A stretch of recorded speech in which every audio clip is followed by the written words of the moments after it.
రైలు ప్రయాణం దేశంలో కోట్లాది మంది జీవితాల్లో ఒక భాగం. ముఖ్యంగా ఏసీ కోచ్లో ప్రయాణించే వారికి రైల్వే అందించే బెడ్రోల్ సౌకర్యం ఎంతో ఉపయోగకరం. కానీ ఇప్పుడు ఆ బెడ్రోల్స్ విషయంలో సంచలన విషయం వెలుగులోకి వచ్చింది.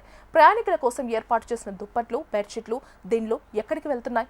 ఆర్టీఐ ద్వారా వెల్లడైన సమాచారం అంటూ సోషల్ మీడియాలో వైరల్ అవుతున్న వివరాల ప్రకారం 2022 నుంచి ఏసీ కోచ్లలో కోట్ల రూపాయల విలువైన బెడ్రోల్ వస్తువులను కనిపించకుండా పోయినట్లు చెబుతున్నారు. అసలు ఈ వస్తువులు ఎలా మాయమవుతున్నాయి? బాధ్యత ఎవరిది? రైల్వేలో పర్యవేక్షణ లోపమా? ప్రయాణికుల నిర్లక్ష్యమా? ఇప్పుడు తెలుసుకుందాం.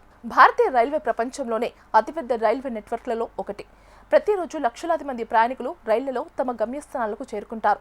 ప్రయాణికులకు మెరుగైన సౌకర్యాలు కల్పించేందుకు రైల్వే శాఖ అనేక వసతులు అందిస్తోంది.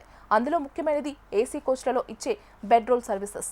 బెడ్షీట్, దుప్పటి, దిండు, కవర్ వంటి వస్తువులను ప్రయాణ సమయంలో ప్రయాణికులకు అందిస్తారు. ప్రయాణం ముగిసిన తర్వాత వాటిని తిరిగి సేకరించి శుభ్రపరిచి మళ్లీ వినియోగిస్తారు. అయితే ఇప్పుడు ఈ బెడ్రోల్స్ నిర్వహణపై ప్రశ్నలు తలెత్తుతున్నాయి. ఆర్టీఐ సమాచారం ఆధారంగా అంటూ వైరల్ అవుతున్న వివరాల ప్రకారం 2022 నుంచి ఏసీ కోచ్లలో అందించే బెడ్రోల్ వస్తువుల్లో భారీగా కొరత నమోదైందని, వాటి విలువ 100 కోట్లకు పైగా ఉంటుందని ప్రచారం జరుగుతోంది. అయితే ఈ గణాంకాలపై పూర్తి అధికారిక వివరణ రావాల్సి ఉంది.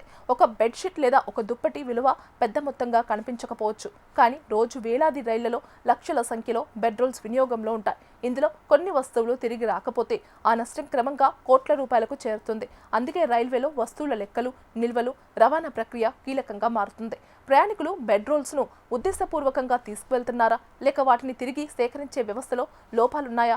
కోచ్లలో ఇచ్చిన వస్తువులపై సరైన ట్రాకింగ్ జరుగుతోందా? బాధ్యులపై చర్యలు తీసుకున్నారా? ప్రభుత్వం ప్రజల సౌకర్యాల కోసం ఖర్చు చేసే ప్రతి రూపాయి ప్రజల డబ్బే. ఒకవైపు ప్రయాణికులకు మెరుగైన సేవలు అందించాలని రైల్వే ప్రయత్నిస్తుంటే, మరోవైపు ఇలాంటి నష్టాలు వ్యవస్థకు సవాల్గా మారుతున్నాయి. బెడ్రోల్స్ మాయం వ్యవహారం ఇప్పుడు చర్చకు దారితీస్తోంది. నిజంగా ఎంత నష్టం జరిగింది? ఈ నష్టానికి కారణం ఎవరు? రైల్వే శాఖ ఎలాంటి చర్యలు తీసుకోబోతోంది అనేది స్పష్టత రావాల్సి ఉంది. ప్రజా ఆస్తిని కాపాడటం ప్రతి ఒక్కరి బాధ్యత.